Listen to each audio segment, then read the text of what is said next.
반갑습니다. 볼륨을 조금만 올려주실랍니까? 갑자기 목감기가 걸려서 아주 힘이 드는데요. 양해하시고 함께 은혜를 받았으면 좋겠다 하는 생각이 간절합니다. 제가 인터넷을 봤더니 센 여자 시리즈가 나옵니다.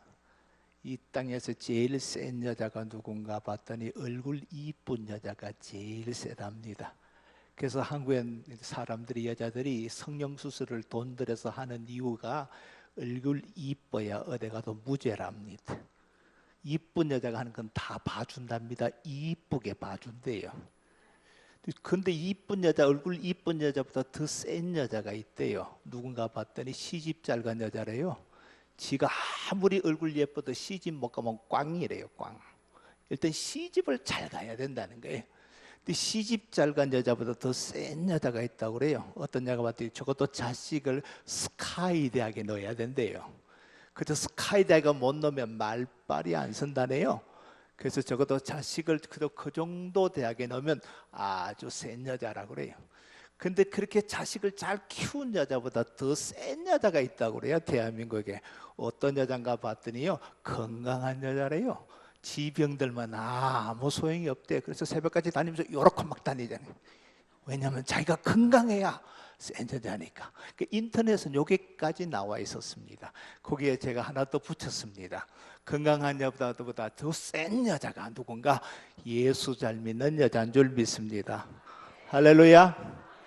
여자만 그렇겠습니까? 남자도 마찬가지입니다. 예수 잘 믿는 사람이 이 세상에서 가장 센 사람이고 하나님의 복을 받는 줄 믿습니다. 우리 함께 기도합니다. 하나님 고맙습니다. 귀한 교회, 주님 피값으로 산 교회 부족한 종을 세웠습니다. 하나님께서 역사하여 주시고 오늘 합당한 은혜의 자리에 주님께서 우리를 불러주셨사오니 세우신 분도 여호와시오 참성하게 하신 분도 우리 하나님이시라. 하나님의 주권에 온전히 맡깁니다. 역사하여 주옵소서. 말씀하시면 종들이 듣겠나이다. 순종하겠나이다. 우리의 마음을 활짝 엽니다. 하나님께서 역사하시고 성령께서 한 사람 한 사람 심령 가운데 어루만지시고 복을 허락하여 주옵소서. 예수님 이름으로 감사하며 축복하며 기도드리나이다. 아멘. 우리 모두가 언젠가 한 번은 각자의 인생의 종착역에 도착하게 될 것입니다.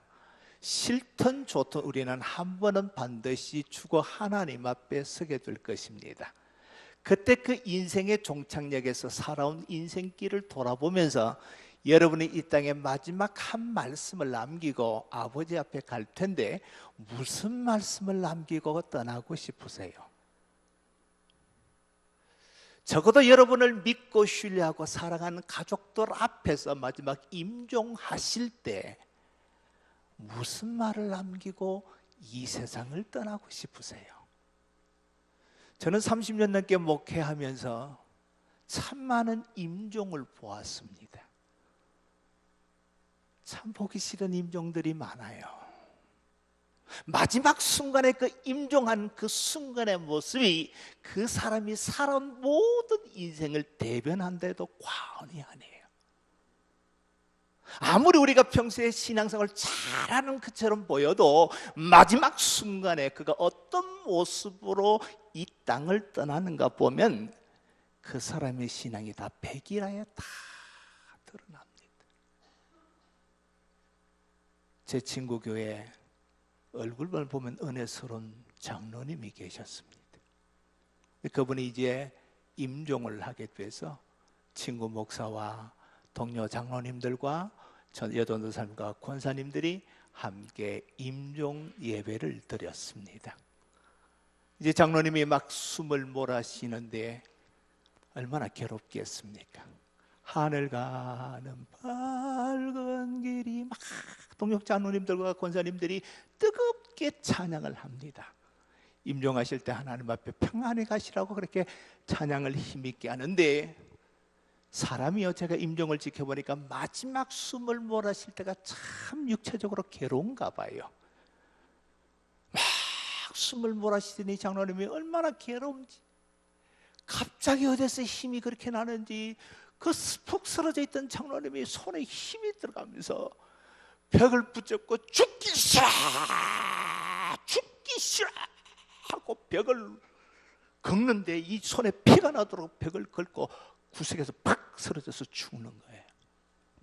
이 모습을 보고 나오던 종로 장로님들과 권사님들이 전부 다 시험이 들었습니다. 옆에 있던 권사님이, 목사님, 저 장로님 천국 갔을까요? 자식이 아버지 집에 가는데 저렇게 싫어서 죽기 싫다고 악을 쓰며 외칠 수 있을까요? 온 교회가 시험이 들어버렸습니다. 사람이 마지막 순간에 무슨 말을 남기고 갈 것인가? 평소에 하나님 나라를 생각하며 바라보며 기도하며 준비하지 않으면 마지막 순간에 신앙을 고백하고 떠난다는 것이 적어도 제 30년의 목회 경험으로 결코 쉽지 않다는 사실을 제가 목격하게 됩니다. 저는 세상에서 가장 부러운 사람이 한 사람이 있습니다. 바로 오늘 본문의 다윗이라는 사람입니다. 오늘 시편 23편은 그가 지금까지 살아온 인생길을 돌아보면서 하나님 앞에서 외치는 5절에 뭐라고요? 내 잔이 넘치나이다. 참 이렇게 놀라운 고백을 할 수 있을까? 여러분, 이게 잠이 갖고 있는 의미는 다양하게 쓸 수 있지만은 포괄적인 의미에서 인생의 잔이라고 생각하면 돼요. 지금까지 살아온 인생길을 돌아보니 하나님이요, 모든 것이 하나님의 은혜요, 내 인생의 잔이 하나님의 은혜로 차고 넘칩니다. 여러분, 이런 위대한 고백을 들어보셨나요? 저는 지금까지 목회하면서 한 번도 들어본 적이 없습니다. 시편 23편을 읽을 때, 젊을 때는요 머리로 읽었습니다. 요즘은 이 시편 3편 읽으면요 가슴으로 내려옵니다. 이야, 이게 진짜구나. 내가 하나님 앞에 쓸 때 마지막 내가 임종하는 순간에 적어도 내 사랑하는 자식들 앞에서, 내 사랑하는 사람들 앞에서 지금까지 내가 살았던 것이 하나님의 은혜라고 고백하고 간다면 얼마나 놀라울까, 얼마나 놀라울까. 제가 좋아하는 시인 가운데 천상병이라는 사람이 있습니다. 그분이 귀천이라는 놀라운 시를 남겼죠. 돌아갈 귀 하늘천. 그 이 시가 이렇게 시작합니다. 나 하늘로 돌아가리라, 이렇게 시가 시작됩니다. 근데 그 시의 마지막 구절이 기가 막힙니다. 아름다운 이 세상 소풍 끝내는 날 가서, 하늘나라 가서 아름다운 노라 말하리라. 저는 이 마지막 구절에 제게 삶에 충격을 주었습니다. 이 천상병이라는 시인은 서울대에 나오신 분입니다. 일평생 문학 청년으로 살았던 사람, 세상 물정 몰라도 이렇게 모르는 사람, 단 한 번도 자기 문패가 달린 집을 가져본 적이 없는 사람, 단 하나도 자기 재산이라고 움켜져 본 적이 없는 사람, 어떤 명예도 권세도 가져본 적이 없는 사람, 그저 문학이 좋고 그저 시가 좋아서 평생 살았던 사람이 천상병이라는 사람입니다. 너무 착해서 바보처럼 보였던 사람. 그래서 그가 동백리 가첩단 사건에 끌려 들어가서 저 중앙정부에서 죽도록 두들겨 맞고 정기 고문당하고 쫓겨나서 그가 바로 정신병동에 들어가서 청량리에서 평생 살았던 사람. 인간적으로 보면 너무너무 가난하고 너무너무 세상에서 실패한 인생처럼 보이는 사람. 죄송하지만 그분 살아생전의 얼굴을 보면요, 그 사진을 보시면 꼭 노숙자 같아요. 입은 옷이나 몰골이나 자글자글. 왜냐하면 평생 아무것도 가져본 적이 없는, 여러분이 그렇게 갖고 싶고 꿈꾸고 누리고 싶은 모든 것을 단 하나도 가져본 적이 없는 사람, 그저 시가 좋아서 살았고 문학이 좋아서 살았던 사람이 천상병이라는 사람입니다. 그런데 이 사람이 마지막 남긴 시가 귀천입니다. 세상이 어떻다고요? 아름다운 이 세상. 아무리 봐도 아름다울 것이 없을 것 같은데 거지같이 살았던 인생이 뭐 그렇게 아름답다고 그가 마지막 시를 남기면서 아름다운 이 세상 소풍 끝내는 날, 그는 자기 인생을 뭐 하는 거라고요? 소풍 가는 것처럼 살았더랍니다. 이야, 저는 충격이었습니다. 여러분, 여행 갈 때 언제가 제일 즐거워요? 여행 가기 전날 밤이 제일 행복합니다. 여행의 환상의 꿈을 꾸면서 준비하면서 이게 입을까 저거 입을까 선글라스를 낄까 뭘 할까 아주 신나게 준비하는 것이 여행의 행복이죠. 언제 제일 신경질 납니까? 돌아올 때 아주 짜증나고 피곤하고 신경질이 납니다. 다시 집에 돌아가서 밥할 생각하면 속이 부글부글 그렇죠, 여러분. 우리 어릴 때 시골에서 자랐습니다. 제 고향이 포항입니다. 제가 포항고등학교 나왔거든요. 제일 행복할 때가 언제냐면 운동회 하는 날과 소풍 가는 날 제일 행복했습니다. 왜냐하면 그날 유일하게 엄마가 사주시는 삶은 계란과 김밥을 먹는 날이에요. 그날이 얼마나 기다려지는지 몰라요. 초등학교 때요. 초등학교 때 이제 소풍 가기 전날 그 니크사크 일본말로 니크사크 그 배낭에다가 사이다 한 병 꽂아놓고 카스테라 하나 놓고 과자 부스러기 몇 개 놓고 머리맡에 올려놓고 잠을 청합니다. 다음날 어머니가 사줄 김밥과 삶은 계란을 생각하면서 잠을 청하는데 잠이 와요 안 와요? 안 와요. 평소에는 깨워도 안 일어난 놈이 깨우지 않아도 발딱 일어납니다. 왜냐하면 소풍 가는 날이기 때문에. 인간적으로 보면 생거지처럼 살았던 이 청산병 씨가 아무것도 남긴 것도 없고 따뜻이 한 권 딱 남기시 이 시집 하나 외에는 남긴 것이 아무것도 없는 사람, 단 한 번도 자기 재산을 가져본 적이 없는 사람, 철저하게 가난하게 살았던 이 사람이 자기 살아온 인생길을 돌아보면서 나는 매일 소풍 가는 날처럼 살았답니다. 이제 내가 죽어 하늘나라 가서 하나님께서 네 인생이 어떠했느냐고 물으신다면 아름다웠다고 말하리라. 여러분, 이 사람의 인생이 우리가 그렇게 원하고 바라는 것을 아무것도 가져보지 않았다고 너는 실패한 인생이라고 과연 손가락질할 사람이 계세요 여기에? 아무도 없습니다. 재벌이면 뭐합니까? 자기 사옥 빌딩에서 뛰어내려서 자살하는데요. 대통령이면 뭐합니까? 산에 올라가서 뛰어내리는데요. 여러분, 재벌의 아버지를 총수 아버지를 두면 뭐합니까? 자기 방에서 목절로 죽는 딸이 있는데요. 무엇이 행복인가요? 얼마나 가져야 여러분 행복이라고 생각하세요? 여러분이 예수를 믿는 이유가 뭡니까? 무엇을 원해서 무엇을 바라서 여러분 교회를 다니세요? 직분입니까? 그게 벼슬입니까 여러분? 결국 하나님 앞에 서면 모든 것이 다 드러날 텐데 누가 누구를 향해서 당신은 실패한 인생이라고 말할 수 있겠는가? 내가 돈을 많이 가졌다고, 내가 고래당 같은 집을 살았다고 과연 내 인생은 성공한 인생이라고 말할 수 있겠는가 하는 거예요. 그는 세상을 마치 소풍 가는 날처럼 살았다. 오늘 다윗은 뭐라고요? 살아온 인생길을 돌아보면서 오 하나님, 내 인생의 잔이 넘치나이다. 어떻게 이런 고백을 할 수 있었을까? 그 아들 솔로몬은 아버지 다윗을 잘 만났습니다. 그래서 그는 한평생 전쟁 한 번 일으키지 않았습니다. 싸움터에 가서 피 한 번 흘리지 않았습니다.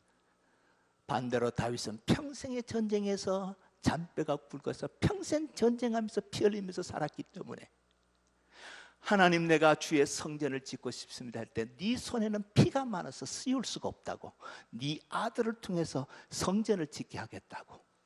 이 솔로몬은 아비를 잘 만나서 평생 전쟁 한번 치르지 않고 통일 이스라엘 역사상 가장 넓은 땅을 차지했던 사람이 솔로몬이라는 사람입니다. 어떤 면에서 하나님께서 한 인생 솔로몬을 세우시고 인간이 본능적으로 원하는 모든 것을 솔로몬에게 대표적으로 다 줍니다. 여러분, 이 세상에서 가장 화려한 인생을 산 사람이 누굽니까?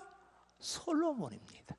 얼마나 화려한 인생을 살았으면 솔로몬이 입었던 비단 옷과 들의 백합화를 예수님께서 비유할 만큼 화려한 인생을 살았던 사람이 솔로몬입니다. 그는 인간이 올라갈 수 있는 최고의 권세인 왕의 보좌까지 올라갑니다. 그는 자기 원하는 것을 양손에다 움켜쥐고 평생에 살았던 사람. 그가 이렇게 고백합니다. 내 눈이 원하는 것을 다 해보고 내 마음이 원하는 것을 다 가져봤대요. 한번 물어봅시다.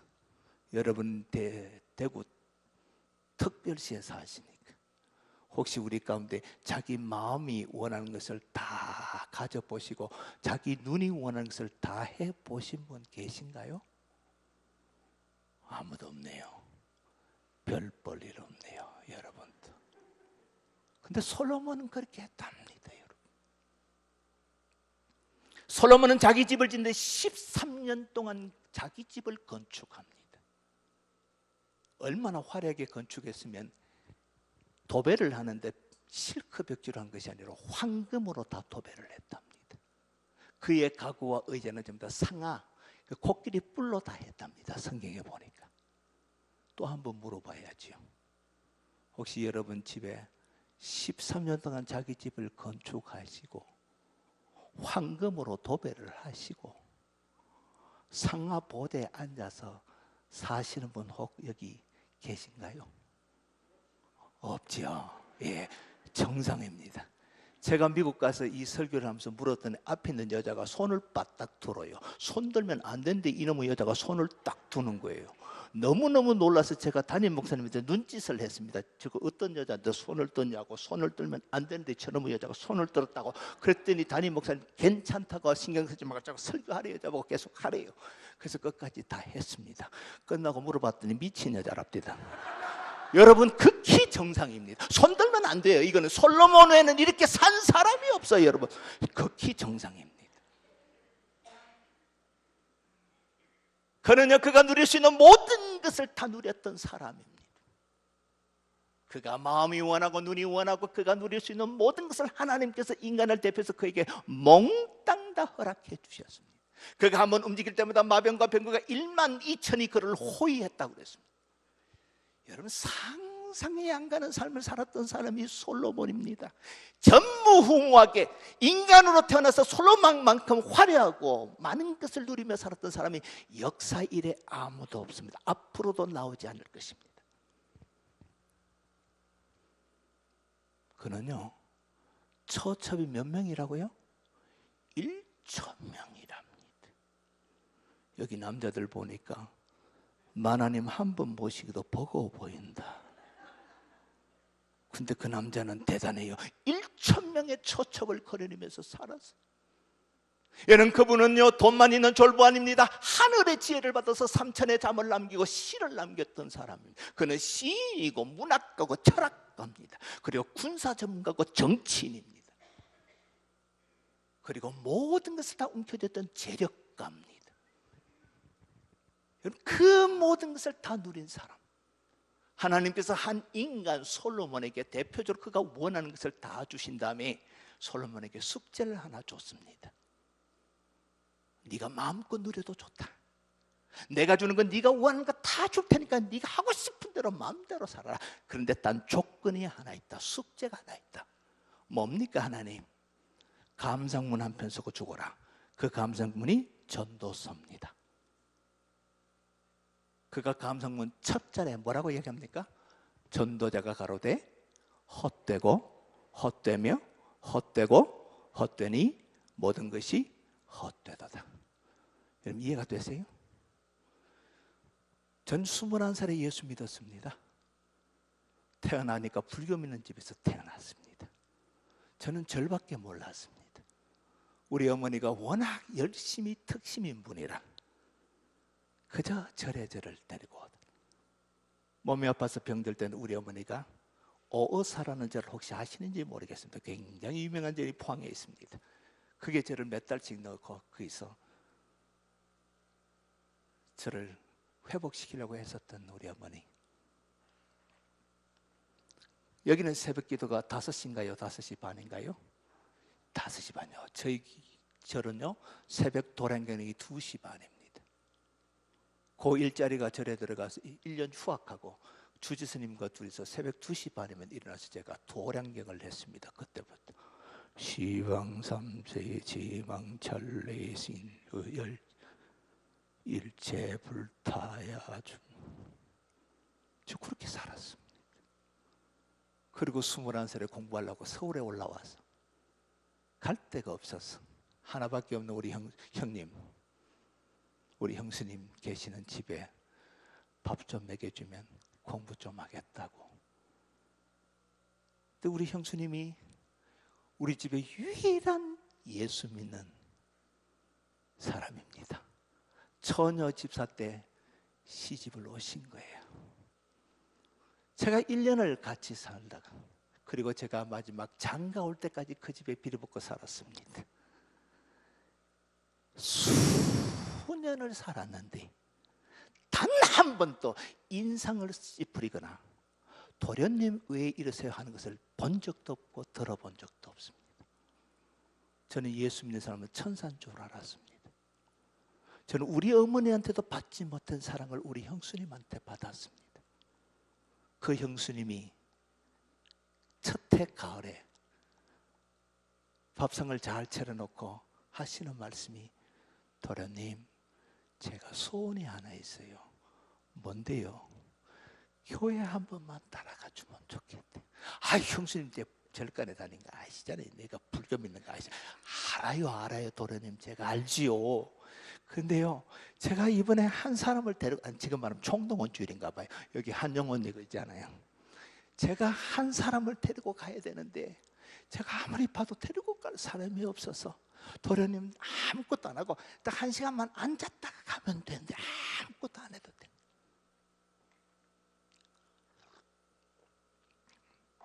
갔겠습니까? 안 갔겠습니까? 갔죠. 안 가면 밥 얻어먹기가 꽤 힘들겠더라고요. 그렇잖아요. 그 소원 나를 그렇게 잘해주는데 한 번 안 가면 그 어떻게 사람이 그게 되겠어요? 그래서 이제 조건이 있다 그랬습니다. 첫째, 내가 알아서 갈 테니까 뒤를 돌아보지 마실 것. 두 번째, 교회 들어가면 다른 사람에게 우리 시동생 왔다는 이야기 일체 금할 것. 세 번째, 따로 앉을 것. 네 번째, 내가 저 끝에 앉았다 갈 테니까 절대로 아는 차지 말고, 나는 분명히 약속 지킵니다. 1시간 예배 시작해서 끝날 때까지 있다가 내가 바로 갈 테니까 붙잡지도 말 것. 목사님이라는 사람 혹시 내한테 소개도 시키지 말 것. 오케이, 각서 쓰시라고. 그리고 교회에 갔습니다. 그리고 저 뒤에 앉았습니다. 이야, 교회 가니까 미치겠대요. 뭐가 일어나라 앉아라, 조금 있으면 또 일어나라 앉아라, 또 노래를 막 쫙 부르는 게, 이것들이 미쳤나. 그 다음 또 서서 뭐 중얼중얼 하더라고요. 나는 연불 외우는 줄 알았어요. 지금 생각하면 그게 사도신경 하는 거였어요. 한참 일어나 앉아라 하더니 나중에 앉아라 그러더니 목사라는 사람이 딱 나타나요. 아, 저는 제가 머리 털라고 목사를 그날 처음 봤습니다. 예배당이란 것도 처음 가봤고. 근데 그 목사 저 이야기가 끝나면 끝난다는 알기 때문에 머리를 딱 숙이고 그 목사가 끝나기를 시계를 딱 들고 쳐다보고 이렇게 있었어요. 그날 제가 깨졌습니다. 안 들으려고 하는데 그 말씀이 귀를 뚫고 들어오는데 감당이 안 돼. 그렇게 해서 예수 믿고 지금까지요, 제가 예수 믿고 처음 읽었던 성경이 전도서입니다. 전도서 1장 1절을 읽고 2절을 딱 읽는데, 그 솔로몬이, 전도자 솔로몬이 하는 말이 헛되고 헛되며 헛되고 헛되니 모든 것이 헛되다는 말에 충격을 받았어요. 더 이상 성경을 읽을 수가 없었습니다. 왜냐하면 내가 갖고 싶은 모든 것을 다 가진 사람, 나는 그가 있는 것, 그가 누리고 그가 갖고 있는 것 중에 한 가지라도 갖고 싶어서 새벽부터 밤늦게까지 길을 쓰고 살아가는데, 그 모든 것을 누린 사람이 살아온 인생길을 돌아보면서 무슨 말을 남겨야 돼요? 이런 말을 남겨야 돼요. 인생이란 끝내주고 끝내주며 끝내주고 끝내주니 다시 태어나도 이렇게 살고 싶다. 이게 정상이잖아요. 여러분 아닙니까? 이게 정상이에요. 이게 상식적인 거예요. 여러분 끝내주잖아요. 내가 원하는 걸 다 해보고 내 눈이 원하는 것을 다 가져왔으면 끝내주잖아요. 여러분 우리가 지금 못 가져서 지금 난리지. 끝내준다고 나올 줄 알았는데 헛되다요. 이 헛되다 말은 히브리 원문에 보면 추운 겨울날 혹 하고 입김을 보면 뽀얀 입김이 포무슬 그리다가 사라지죠. 그 입김이라는 뜻입니다. 아무것도 아니라는 겁니다. 그렇다면 내가 지금 공부하는 것도 내가 지금 수고하는 것도 그 솔로몬이 가진 것 중에 한 가지도 갖고 싶어 수고하는데 그 모든 것을 가진 사람이 입김이다 아무것도 아니라면 나는 무엇을 위해서 살아가야 될 것인가? 저는 충격이었습니다. 여러분 지금까지 인류의 사상 산 모든 사람 중에 가장 지혜롭고 가장 화려하고 가장 넓은 집에서 가장 화려하게 모든 것을 다 누리며 처첩을 1,000명의 그 그늘이고 살았던 이 사람이 인생을 헛되다 그러고 죽었습니다. 허무가를 부르며 죽었습니다. 여러분 이게 충격이 아닙니까? 그런데 그 아버지 다윗은 어떤 사람입니까? 평생의 전쟁터에서 살았던 사람입니다. 아버지 이새의 말제로 태어났습니다. 여러분 말제란 말이 히브리 원문에 보면 끝이란 말도 있지만 막내란 뜻도 있지만 별 볼 일 없다는 뜻도 있습니다. 장자 중심의 사회에서 장자권이 중심이 되는 사회에서 아들 중에 말제로 태어났다는 것은 진짜 별 볼 일 없는 인생입니다. 사무엘이 기름불을 들고 와서 왕의 제목을 뽑는다고 아들들을 이새에게 다 모아라 했더니 말제는 지금 양을 치고 있는데 부르지도 않고 이새가 뭘 합니까? 그 아버지가 다 왔대 일하재요. 근데 다 시작해보니까 없어요. 거기 다냐 했더니 아직 우리 말제가 바깥에 있대요. 그만큼 별 볼 일 없었던 사람이 다윗이라는 사람입니다. 여러분 블레셋과 이스라엘의 전쟁이 벌어졌습니다. 이스라엘은 전쟁이 벌어지면 20세 이상 남자들은 다 징집을 당합니다. 이새의 아들 다윗의 형 첫째, 둘째, 셋째가 징집당해서 전쟁터에 나갔습니다. 자, 잘 들으세요. 아버지 이새가 이 세 아들이 군대를 갔으니까 전쟁터에 갔으니까 얼마나 그 근황이 궁금하겠어요. 혹시 다치지는 않았는지 혹시 화살에 맞아서 죽지는 않았는지 너무너무 걱정돼서 나머지 아들 가운데 심부름을 보냅니다. 여러분 같으면 누구를 보내야 됩니까? 그다음 아들 넷째를 보내죠. 근데 이 집은 누구를 보냅니까? 말째를 보냅니다. 왜요? 죽어도 별 볼 일 없으니까. 그게 다윗입니다. 여러분 지금 소풍 가는 거 아닙니다. 형들이 양치는가 잘 치는가 보고 오라고 보내는 거 아니고 빗발치는 화살 언제 죽을 줄 모르는 전쟁터에 아들 3명의 근황을 물어보내면서 말제를 보낸 이 아버지 이새의 눈에 다윗이라는 존재는 진짜 별 볼 일 없는 존재였습니다. 집에서조차 인정받지 못했던 사람이 다윗입니다. 참 슬픈 인생을 살았던 사람이 다윗입니다. 여러분. 그래서 어떤 신학자는 구약 신학자는 이 다윗이 첩의 자식이라서 그런 게 아닌가 이렇게까지 무리하게 해석한 분들이 있습니다. 여러분 다윗이 지은 죄가 뭡니까? 골리앗을 죽인 죄밖에 없습니다. 그런데 여인들이 노래하여 가로되 사울은 천천히인데 다윗은 만만이라는 그 노래 한 소절 때문에요 다윗이 그날부터 쫓겨다니는데 도망자의 삶을 하는데 무려 14년 7개월 동안 그가 통일 이스라엘 왕이 될 때까지 14년 7개월 동안 도망자의 삶을 삽니다. 14개월 아닙니다. 14년 7개월 그의 청춘을 다 송두리째 도망자의 삶을 삽니다. 여러분 다윗 한 사람을 죽이고 사울이 자기를 지금 말하면 청와대 경호원 3,000명을 이끌고 다윗 한 사람 잡아서 죽이려고 추적을 하는데 14년 동안 추적을 합니다. 여러분 배겨낼 수 있을까요? 저희 교회 유명한 가수 한 분이 간증하러 오셨어요. 그가 한참 잘 나갈 때 남편과 함께 벤츠를 타고 전국을 구경하러 다녔대요. 야, 대한민국이 그렇게 넓고 대한민국이 그렇게 아름다운 줄 꿈에도 몰랐대요. 그 남편하고 여행 다니면서 이렇게 이야기했답니다. 우리 죽을 때까지 다 보겠나? 못 볼 것 같더래요. 근데 그 집이 부도가 났습니다. 도망자가 됐습니다. 그 넓었던 대한민국 땅에 자기가 도망자가 되니까 머리 하나 숨길 데가 없더래요. 결국 자수했대요. 그게 도망자의 심정입니다, 여러분. 이 동굴에서 저 동굴로, 이 사막에서 저 사막으로 끝없이 도망다닙니다. 나중에 더 이상 이스라엘 땅에 있을 수가 없어서 블레셋 땅 원수의 나라로 도망갑니다. 아기스 임금 앞 밑에 가서 살아보겠다고. 근데 다윗이 나타나니까 신하들이 다윗을 알아보고 뭐라 그랬습니까? 왕이시여, 저자가 만만인 자이다. 자기 신분이 드러나니까 다윗이 살고 싶어서 그 아기스 임금과 원수들이 신하들 앞에서 무슨 짓을 했다고요? 미친 사람처럼 침을 질질 흘렸습니다. 참 비참한 인생을 살았던 사람이 다윗입니다, 여러분. 왕이 됐다고 그가 편했습니까? 그가 가장 사랑하고 믿었던 아들 압살롬이 반역을 합니다. 쫓겨납니다. 근데 그 아버지를 부끄럽게 하려고 아버지의 첩 10명을, 아버지 첩은 자기 어머니 뻘입니다. 백주대낮에 통관을 합니다. 아버지 얼굴에 침 뱉고 두 번 다시 아버지가 돌아오지 못하게 하려고. 여러분 참 비참하잖아요. 왕이 됐고 자식 70명 낳아서 길렀는데 그 자기가 가장 사랑했던 나중에 후계자로 주고 싶은 그 아들이 자기 얼굴에 사정없이 침뱉음을 당한 아비, 얼마나 비참하나요. 평생의 전쟁터에서 싸우면서 피 흘리면서 평생 그렇게 살았던 사람이 다윗입니다.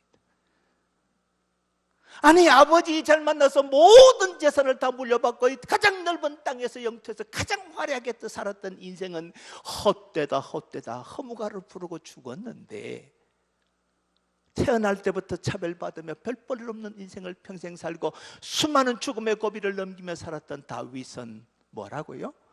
내 잔이 넘치나이다. 무엇이 다윗을 이렇게 고백하게 만들었을까요? 사랑하는 성도 여러분, 여러분의 인생의 잔이 넘치기를 원하십니까? 정말 원하세요? 여러분의 삶의 가치관을 바꾸셔야 됩니다. 솔로몬처럼 오늘도 일어나서 무엇을 먹을까, 무엇을 마실까, 얼마나 잘 좋은 대학 보낼까, 얼마나 넓은 집에 살까, 넓은 아파트에 살까, 얼마나 출세시킬까, 얼마나 큰 대기업에 자식 취직시킬까, 거기에 관심이 있다면 여러분 여전히 헛된 인생을 향해서 달려가고 있습니다. 심지어 중직자 자녀임에도 불구하고 고3이 됐다고 고3 1년 동안 교회 오지 말고 열심히 좋은 대학 들어간 다음에 교회 오라고. 그래서 대학 들어가면 자식들이 다 세상에 빠져버립니다. 헛된 일을 위해서 너는 주님 버리고 살아라고 아이들 다 학원에 보내고 주일날 교회 안 보냅니다. 교회에서 조금만 늦게 나오면 중직자가 눈에 불을 켭니다. 교회가 밥 먹여주느냐고. 그럼 교회가 밥 먹여주지 누가 밥 먹여줍니까? 하나님이 밥 먹여주지 누가 밥 먹여줍니까? 여러분 밥만 먹여줍니까? 생명까지 주시는 분인데 믿습니까 여러분? 그런데 교회가 밥 먹여주냐고 소리 지릅니다. 중직자가 자식 앞에. 그리고는 교회 와서 직분자라고 중직자로 폼 잡고 있습니다. 얼마나 가증스러운지. 성경에 단 한 구절도 그런 구절이 없는데도 불구하고 예수를 왜 믿는지를 모르고 있어요.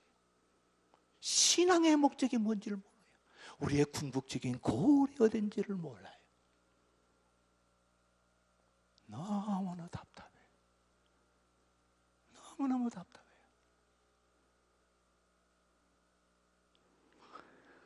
저희 교회에서 제일 높은 사람이 누군지 아세요? 새가족입니다. 저희 교회에서 제일 높은 사람은 새가족입니다. 싸우다가도 새가족 오면 다 입 다물으라고 가르칩니다. 시험 들어서 떠나기 때문에. 저희 교회에서 주차장에 들어오시면 제일 좋은 자리가 새가족 전용 주차장입니다. 저는 주일날 차를 안 가져갑니다. 그래야 새가족이 한 사람 더 될 수 있으니까. 우리 장로님들 차 안 갖고 옵니다. 그래야 새가족이 될 수 있으니까. 제일 좋은 자리는 새가족 자리입니다. 새 가족이 앉으면 다 양보해 줘야 됩니다. 언제까지요? 그분이 미안해서 이제 됐어요, 나 이제 새 가족 아니고 이제 신앙의 사람입니다 고백할 때까지. 새 가족을 감동시키는 교회가 성장합니다. 부흥합니다. 하나님의 역사를 경험합니다. 근데 새 가족을 박대하는 교회 치고 부흥하는 교회 없습니다. 싸우는 교회가 그럽니다. 네 편 내 편 만들고. 저는 이 교회가 새 가족을 환영하는 교회 되시기를 주님의 이름으로 축복합니다. 어떤 사람은요, 새 가족이 앉으면 일어나래요. 자기 자리라고 골 때립니다. 무슨 생각으로 예수 믿는지를 모르겠어요. 저희 주차 안내하신 분이 30명입니다. 전부 다 오시면 실명제 안내합니다. 안수 집사 아무개 누구, 위원장 장로 아무개 누구, 다 자기 이름을 붙입니다. 성도들이 들어가다가 몇 분 불친절 하면 컴플레인 하면 제가 바로 자릅니다. 그만하시라고. 제가 주차 안내원들 교육시킬 때 이렇게 시킵니다. 백화점에 가보라고. 백화점에 가면 가장 예쁜 아가씨를 뽀얗게 화장시켜서 예쁜 유니폼 입히고 모자 탁 옆으로 쓰고 마이크 옆에 헤드셋을 딱 끼고 내가 차를 타고 들어가면 허르르 서세요. 얼마나 예쁘게. 여러분, 돈 몇만 원짜리 물건 팔라고 간설계 다 빼고 허르르 합니다. 근데 천하보다 귀한 영혼이 들어왔는데 왜 우리는 간설계 못 빼느냐 이 말이에요. 무슨 생각으로 교회 다니느냐 그죠? 천하보다 귀한 영혼이 들어왔는데 왜 내가 간설계를 못 빼느냐고요? 무슨 생각으로 교회 다니는 거예요? 하나님은 죄인 하나가 들어오면 천국에서 잔치가 벌어진다고 기대하고 목말라 기다리고 계시는데 새신자들 시험 들게 만들면서 내 자리 차지하고 하나님 앞에 부끄러운 줄 모르고 산다면 내 속에 있는 성령께서 탄식하죠. 통곡까지.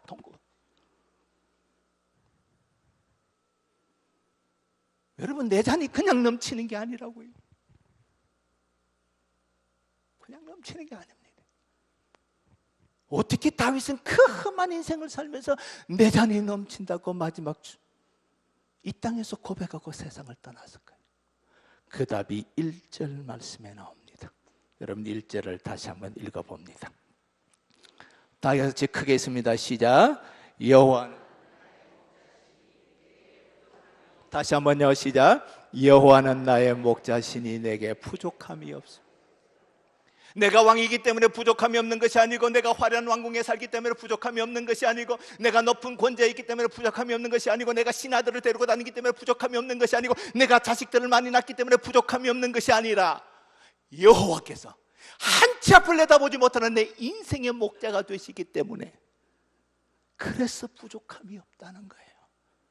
여러분, 이게 다윗의 위대한 신앙 고백입니다. 자식이 똑똑하고 자식이 좋은 대학 들어가서 부족함이 없는 것이 아니고요, 내 사업이 잘 되고 내가 돈이 많아서 부족함이 없는 것이 아니고요, 한치 앞을 내다보지 못한 내 인생길에 여호와께서 내 인생의 목자가 되어주시니 생각하면 생각할수록 주님 때문에, 우리 하나님 때문에 내 인생이 부족함이 없습니다. 그 고백을 지금 하고 있는 거예요. 여러분, 돈 권력하고 따라잡던 그 아들 솔로몬은 헛되다고 죽고 오직 하나님 한 분을 나의 주로 모시고 끝까지 주만 바라보던 다윗, 그 아버지 다윗은 그 험한 세월을 살았음에도 불구하고 내 잔이 넘치나이다. 할렐루야. 이 고백을 저와 여러분이 할 수 있기를 주님의 이름으로 축복합니다. 주님을 나의 목자로 모셨다는 거예요. 그 말을 거꾸로 뒤집으면 이 다윗은 평생 죽는 순간까지 자신이 왕이 아니라 하나님 앞에 어린 양이라 양의식을 가지고 살았던 사람이에요. 그래서 이 다윗을 연구할수록 참 매력적인 그리스도인이에요.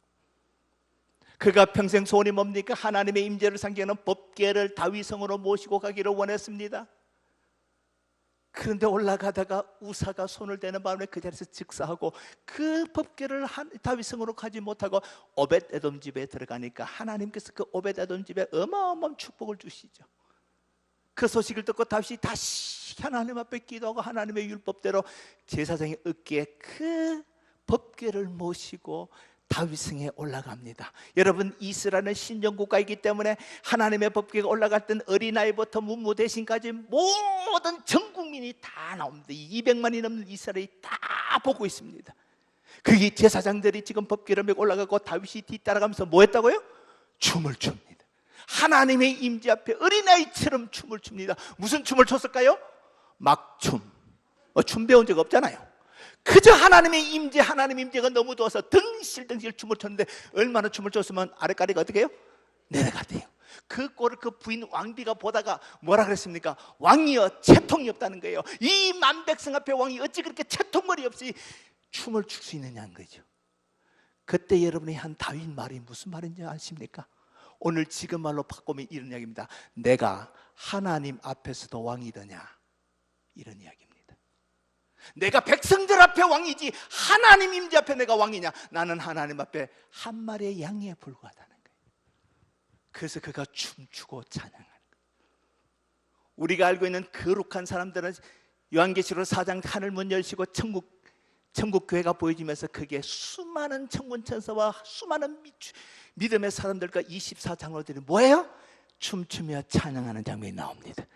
하나님의 임재 앞에 춤추며 찬양하는 것은 성도가 해야 될 마땅한 일이에요. 여러분, 예배에 이런 감격이 있느냐는 거예요.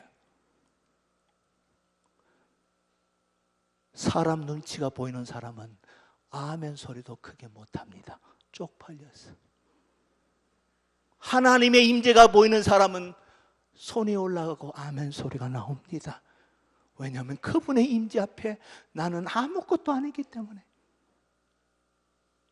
직분이 무슨 의미가 있다는 말입니까? 그분 앞에 하나님의 임재가 안 보이니까 교회에서 큰 소리 치는 거죠. 내 뜻대로 돼야 된다고, 내 고집대로 돼야 된다고. 하나님의 임재 앞에 있는 사람은 절대로 큰 소리 못 칩니다. 하나님이 무서워서, 눈에 뵈는 게 없으니까 소리 지르는 거예요. 어떻게 하나님의 성전에서 내 고집을 부르고 내 소리를 목을 찌르 소리 질러서 이야기합니까? 말이 안 됩니다. 말이. 저희 교회 한번 와보세요. 우리 장로님들이 가장 자랑하는 것은 회의하는 모습입니다. 예결산위원회도 5분이면 끝납니다. 재직회 27년 동안 한 사람도 손들고 질문한 사람이 없습니다. 그만큼 우리 장로님들이 존경을 받습니다. 교회들 앞에. 당회에서 결정했습니다. 토론한답니다. 목소리 큰 사람 아무도 없습니다. 하나님의 임재 앞에서 누가 하나님 무슨 줄 모르잖아요. 여러분, 고대 왕은요, 그 말이 그 법인 시대입니다. 여러분, 다윗 왕 그 당시에 그의 통치가, 그 말이 그 법인 시대입니다. 근데 하나님 앞에 그는 한 마리의 양으로 떨어지고 거기서 어린아이처럼 하나님 임재 앞에 춤추며 예배하는 자예요. 그러니 그 잔이 넘칠 수밖에 없죠. 할렐루야. 저는 여러분이 얼마나 자살시고 얼마나 높고 얼마나 학식이 많은지 몰라요. 근데 분명히 하나 아는 것은 이 성전에 예배하고 들어오실 때 계급장 다 떼고 들어오세요. 양으로 들어오세요. 양으로 들으셔야 돼요. 그래야 하나님의 임재를 경험합니다. 은혜를 경험합니다. 그래야 여러분의 인생의 잔이 넘칠 것입니다. 세상에 계급장 붙이고 들어오면 아무 은혜도 없습니다. 하나님과 상관이 없는 자가 됩니다. 나이 계급장도 내려놓으십시오. 천년이 하루 같고 하루가 천년 같은 주님 앞에서 여러분 다 어린아이들입니다. 나이 없습니다. 그게 빵이에요. 그렇잖아요. 천년이 하루 같고 하루가 천년 같은 분에 우리가 100살이면 무슨 의미가 있겠느냐고. 휙 하면 천년이 지나가는데 무슨 나이 계급장을 내리세요. 그저 양이에요. 뉴욕 집회 갔더니요, 집회하게 지낸 목사님 우리 뉴욕을 위해서 기도 한번 해주십시오. 그럼 엠파이어 스테이트 빌딩 그때 제일 높을 때 거기 데리고 올라갑니다. 엠파이어 스테이트 빌딩 제일 높은 데 올라가서 목사님 맛있는 차도 음식도 사주면서 여기서 한번 기도해달래요. 한번 쭉 뉴욕시를 보면서. 여러분 큰 높은 데서 보니까요, 큰 놈도 점, 작은 놈도 점, 검은 놈도 점, 흰 놈도 점, 큰 차도 점, 작은 차도 점, 다 점이요. 충격적인 은혜가 왔습니다. 야, 102층에 봐서도 다 점인데 하늘에 하나님께서 보시면 이게 얼마나 웃기겠느냐.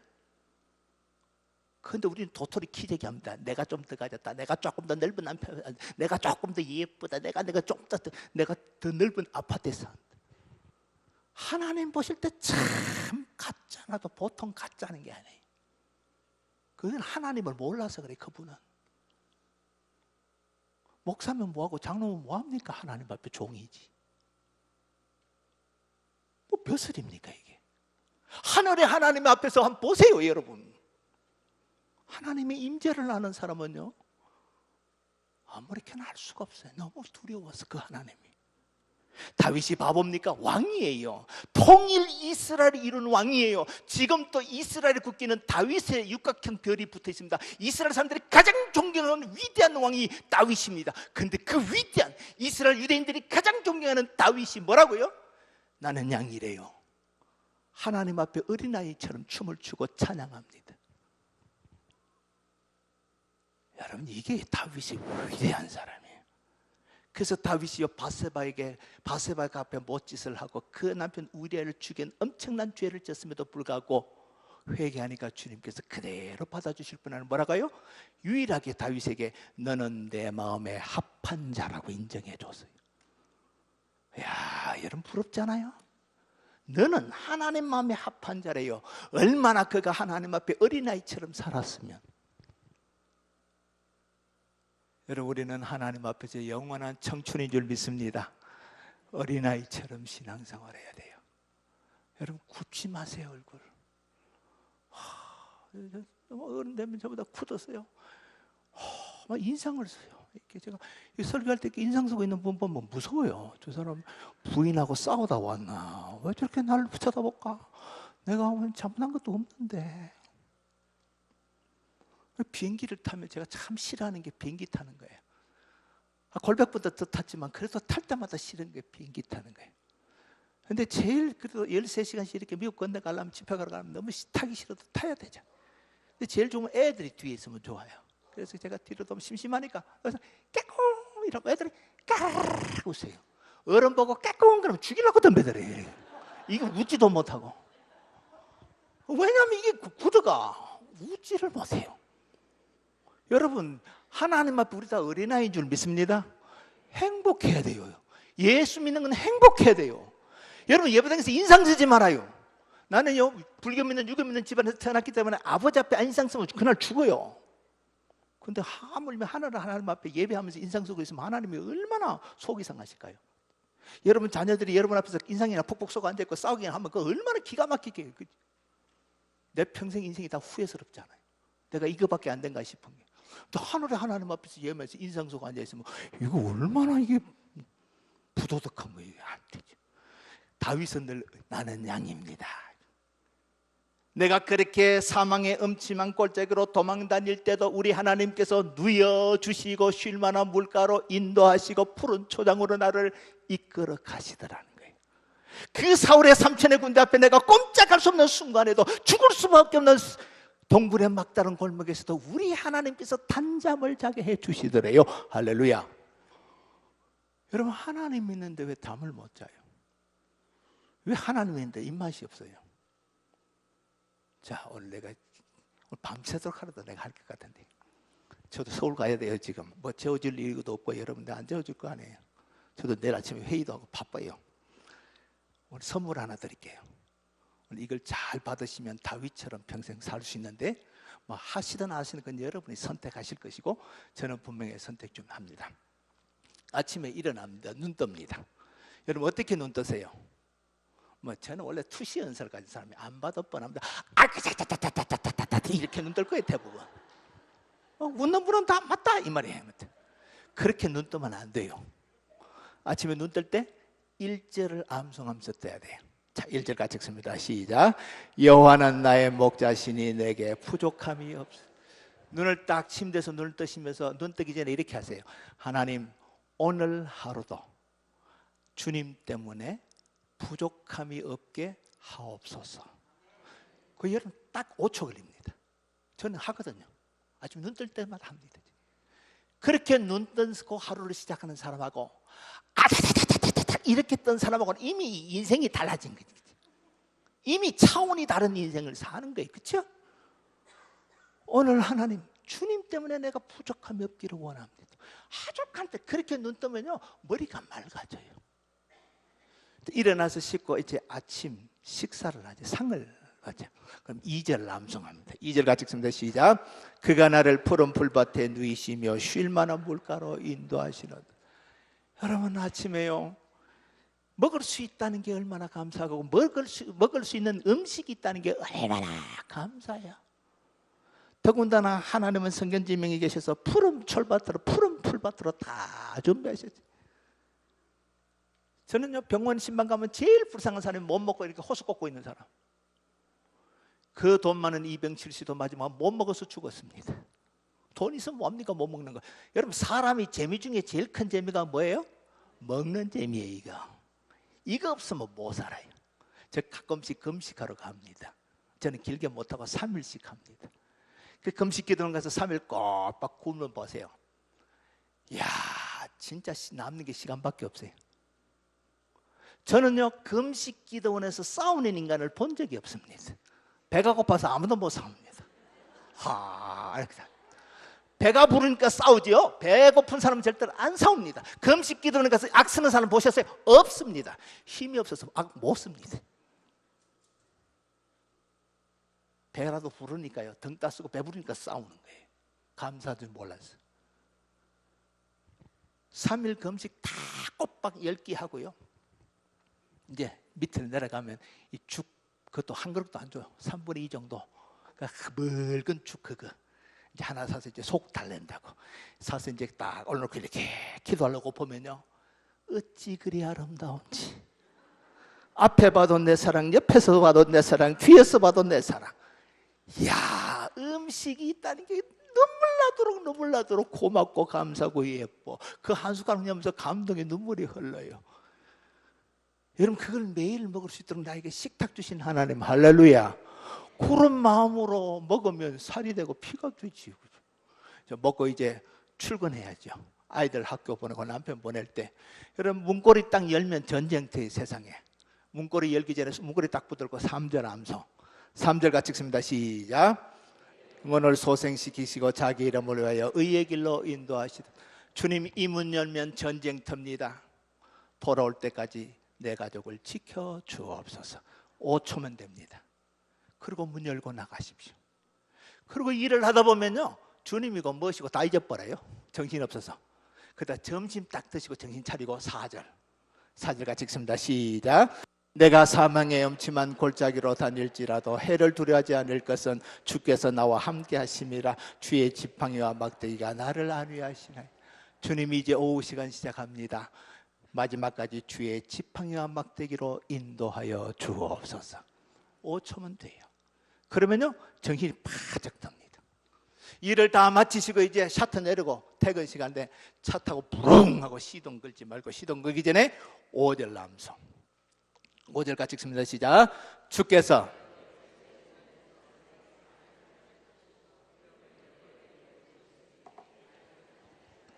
오늘 장사가 잘 됐든 안 됐든 오늘 회사에서 기분 좋았든 나쁘든 상관없이 돌아갈 수 있는 내 집이 있음에 너무 감사해서 오늘 하루도 내 난 잔이 넘치나이다 고백하고 돌아오십시오.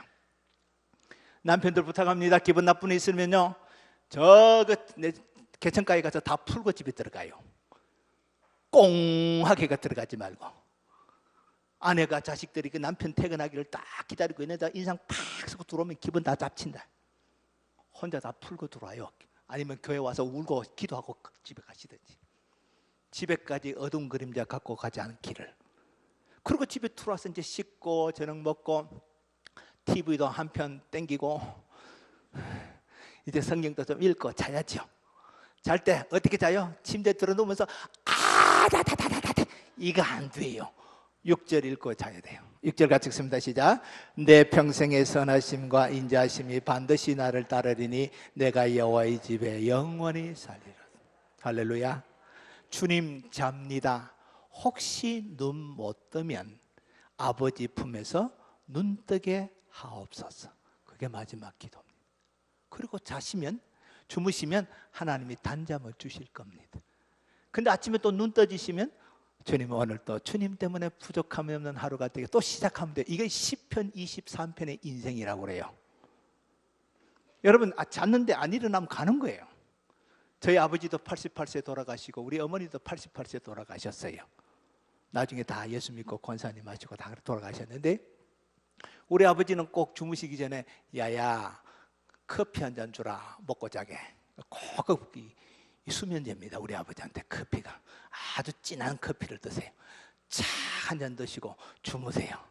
아침에 새벽같이 일어나시는 어른이 안 일어나세요. 아버지 그러니까 가셨더라고요. 그냥 천국 가셨더라고요. 그때 제가 배웠습니다. 아침에 눈 또 못 뜨면 가는 거구나. 그래서 이 기도를 해야 돼요. 혹시 하나님 내가 눈 못 뜨면 아버지 품에서 영원한 나라에서 눈 뜨게 하옵소서. 이게 시편 23편입니다. 이렇게 살면 악쓸 이유도 없고 욕할 이유도 없고 싸울 이유도 별로 없습니다. 그저 하나님 앞에 감사하게 순종하며 여호와는 나의 목자시라 그분 바라보며 사는 복이, 그래야 내 잔이 넘치는 줄 믿습니다. 이 잔이 넘치시기를 주님의 이름으로 축복합니다. 기도합시다. 우리 이 시간 함께 우리 목사님 나올 때까지 통성